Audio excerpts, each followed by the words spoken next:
আমরা বড় হয়েছি, আমাদের গার্জিয়ানের কাছে যখন ব্যবসা করার জন্য টাকা পয়সা চাবো তখন তাদের কাছে কোনো টাকা নাই। আর চাকরির জন্য যদি বলি যে আমার 10 লাখ টাকা লাগবে একটা গভর্নমেন্ট চাকরির জন্য, গভর্নমেন্ট চাকরির কথা বলছি অলরেডি, তো ঠিকই 10 লাখ টাকা দিতে রাজি।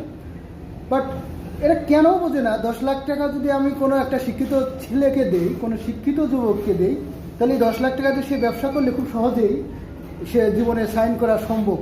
আসলে ব্যবসাটা আমাদের গ্রামের গার্জিয়ানরা কেন যে এরা পছন্দ করে না, শুধু চাকরিকেই এত প্রাধান্য দিয়ে থাকে। চাকরিটা কি সব? আসলে চাকরিতে কি সুখ আছে?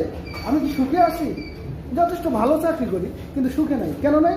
এখন 10টা বাজে, রাত 10টা মানে কি 10টা পর্যন্ত আমি অফিস করতেছি, অথচ এটা কখনো বাবা মা কখনো খেয়াল করে না যে এত রাত পোলাপান কি কাজ করতেছে। এদের এই কষ্টটা একটু দূর করার জন্য তাদেরকে ব্যবসার কিছু পুঁজি তাদেরকে ব্যবস্থা করবে।